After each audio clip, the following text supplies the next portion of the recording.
निकिता अपने माँ बाप की लाडली बेटी थी जो कभी भी सुबह 10 बजे से पहले नहीं उठती थी।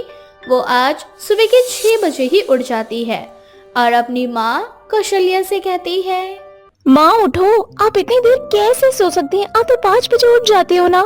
अरे क्यों सुबह सुबह शोर मचा रही है, क्या हो गया? माँ आप इतनी देर तो कभी नहीं सोती, फिर आज क्या हो गया आपको? पता नहीं कैसी बेटी मिली है मुझे तुझसे कोई सुख नहीं है। कम वक्त कही कि खुद तो 10 बजे के बाद उठती है और अगर माँ कभी सो जाए तो हल्ला मचाकर शोर करने लगती है। वैसे आज क्या है जो तू इतनी जल्दी उठ गई? सूरज सही दिशा से तो उगा है ना? हाँ माँ, कुछ ऐसा ही समझ लो। और माँ तुम भूल गई कि आज विवेक अपनी माँ के साथ मिलने आने वाला है। मैंने बताया था ना, घर पूरा गंदा पड़ा है। तो ये बात है, तभी मैं कहूँ कि तू इतनी जल्दी कैसे उठ सकती है।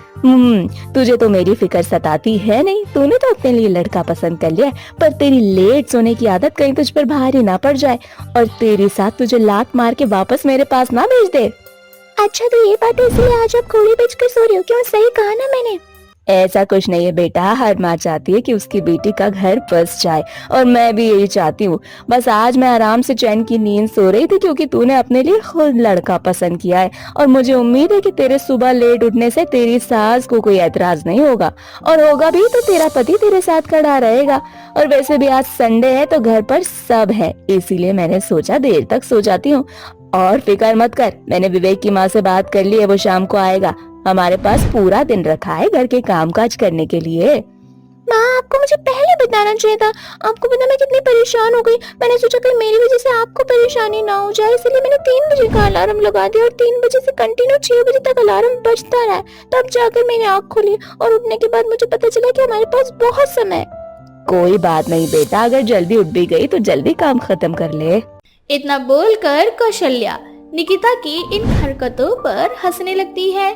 निकिता भी ठान लेती है कि अब से वो सुबह जल्दी उठने की कोशिश करेगी, पर ऐसा हो ही नहीं पाता और समय यूं ही बीतता जाता है। बहुत जल्द निकिता की शादी विवेक से हो जाती है।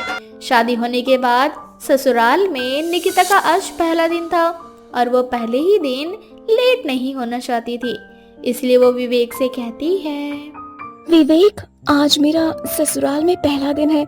मैं चाहती हूँ कि मेरा अगला दिन बहुत अच्छे से बीते, इसलिए तुम मुझे ना सुबह जल्दी उठा देना और अगर मैं ना उठूँ ना तो तुम मेरे ऊपर ठंडा पानी गिरा देना, क्योंकि मैं अपने ससुराल में ना लेट नहीं उठना चाहती। अगर मैं लेट उठी तो माँ जी क्या सोचेंगी? अरे मेरी डार्लिंग, फिक्र मत करो, मैं हूं ना, और मुझे तो जल्दी उठने की आदत है, इसलिए तुम चिंता मत करो। मैं अपने साथ तुम्हें भी उठा दूंगा। पक्का उठा दोगे ना तुम मुझ पर? मैं तुम पर विश्वास करूं इसलिए अलार्म नहीं लगा रही। अगर मैंने अलार्म लगाया तो तुम्हारी नींद खराब हो जाएगी, इसलिए तुम मुझे उठा देना, वरना आगे से तुम सो नहीं पाओगे। अरे तुम्हें अपने पति पर विश्वास नहीं है क्या? मेरा विश्वास करो, मैं तुम्हें समय से पहले उठा दूंगा। निकिता विवेक की बातों पर विश्वास कर लेती है और आराम से सो जाती है। पर विवेक खुद ही शादी के कामों में इतना ज्यादा थक चुका था कि उसकी आंखें नहीं खुलती, जिस वजह से वो निकिता को भी नहीं उठा पाता और सुबह के 11 बज जाते हैं। और जब पुष्पा की नई नवेली बहू सुबह के 11 बजे तक नहीं उठती तो वो कमरे का दरवाजा पीटने लगती है। विवेक बेटा, निकिता बहू और तुम्हारी सुबह हुई या नहीं? अरे तुम दोनों को आज उठना नहीं है क्या? क्या 11 बज गए? निकिता ने तो जल्दी उठाने को कहा था। हे भगवान, अब क्या करूं? अब तो मेरी खैर नहीं। निकिता उठो, 11 बज चुके हैं। कमरे के बाहर माँ खड़ी है। क्या 11 बज गए? विवेक तुम बहुत गंदे हो। मैंने तुम पर विश्वास किया, तुमने मुझे उठाया नहीं। तुम्हारी वजह से मैं लेट उठी और माँ जी मेरे बारे में क्या सोचेंगी? निकिता ये बात सोच कर परेशान होने लगती है। कुछ देर बाद निकिता जब तैयार होकर बाहर निकलती है तो वो अपनी सास से नजर नहीं मिला पाती। अपनी बहू को शर्मिंदा देख पुष्पा निकिता से कहती है, अरे बहू, नजरें छुपाने की जरूरत नहीं है। अभी तुम्हारी नई नई शादी हुई है, मैं समझ सकती हूँ। शादी की वजह से तुम कितना ज्यादा थक गई होंगी और तुम्हारी आंखें भी नहीं खुल रही होंगी सुबह। ऐसा हो जाता है, फिक्र करने की जरूरत नहीं है और मैं तुम्हें कुछ भी नहीं कहूंगी। माँ जी आप बहुत अच्छी है, मुझे माफ कर दीजिए, मैं लेट उठी, पर मैं सच कह रही हूँ।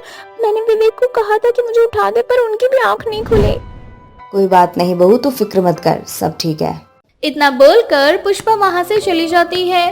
पुष्पा ये सोचकर निकिता को कुछ नहीं कहती कि शायद शादी की थकान की वजह से वो जल्दी नहीं उठ पाई। पर समय यूं ही बीतता है और हमेशा निकिता घर में सबसे लेट उठती है। अब पुष्पा को अपनी बहू का लेट उठना रास नहीं आता और एक दिन पुष्पा का गुस्सा निकिता पर बरस पड़ता है। अरे बहू, सर पर सूरज आ चुका है। गली मोहल्ले के लोग उठ के अपना सारा काम कर चुके हैं और एक तेरी सुबह ही नहीं हुई। अरे मेरे तो कर्म फूट गए तेरी जैसी बहू पाकर। अपनी सास की आवाज सुनकर निकिता फिर से अचानक से उठती है और रोती सी शक्ल लेकर अपनी सास के पास आती है। माँ जी मुझे माफ कर दीजिए, आज फिर उठने में लेट हो गई। पर मैंने अलार्म लगाया था, पर सच में पता नहीं क्यों मेरे फोन का अलार्म नहीं बजता। बहू, तेरे फोन का अलार्म इतनी जोर से बजता है कि मोहल्ले की सारी औरतें उठ जाती हैं, पर शायद तेरे कानों में ना जूं तक नहीं रेंगता, तभी तो तेरी आंखें नहीं खुलती। ऐसा कौन सा नींद की गोली खाकर सोती है? कभी कभी तो डर जाती हूँ कि जिंदा है तू या मर गई। माँ जी आज माफ कर दीजिए, मैं सच कह रही हूँ, मैं पूरी कोशिश कर रही हूँ जल्दी उठने की। बहू, अपनी इस कोशिशों को ना चूल्हे में डाल दे और उस पर रोटियां सेक ले, क्योंकि दुनिया पलट सकती है लेकिन तू जल्दी नहीं उठ सकती। अपनी सास की डांट खाकर निकिता को अपनी माँ की कही बात याद आती है।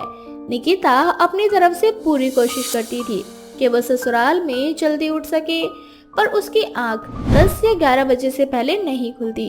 और ऐसे ही एक दिन, बहू, तेरी दादी सास खत्म हो चुकी है। हम सबको गांव जाना है कल सुबह 5 बजे की ट्रेन है और 3 बजे तो उठना ही पड़ेगा हम सबको। मैं भी ना किससे बोल रही हूँ। अरे इसे तो सोता हुआ उठा के ले जाना पड़ेगा। सारी गलती ना विवेक की है जो इस पागल की सुबह की टिकट निकलवा दी। पुष्पा निकिता को खरी खोटी सुनाकर वहां से चली जाती है। अपनी सास की इस तरह की बातें सुनकर निकिता के दिल को बहुत ठेस पहुंचती है और इसलिए वो सारी रात सोती नहीं और सुबह 3 बजे उठकर गांव जाने की तैयारी कर लेती है और अपनी सास को 4 बजे उठा लेती है। माँ जी जल्दी से उठ जाओ वरना ट्रेन छूट जाएगी, ट्रेन जाने का समय हो गया है। बहू, तू तो 10-11 बजे से पहले उठती नहीं थी, फिर आज इतनी जल्दी कैसे उठ गई? कहीं मैं कोई सपना तो नहीं देख रही? माँ ये सब हकीकत है। आपको हमेशा निकिता से शिकायत रहती थी। आपकी शिकायत दूर करने के लिए ही मैंने जानबूझकर सुबह की टिकट बुक करी ताकि आपकी शिकायत दूर हो सके। माँ, निकिता पूरी कोशिश करती है कि वो आपसे पहले उठ सके, पर सुबह उठना निकिता के लिए एक जंग है और देखना एक दिन वो ये जंग जीत जाएगी।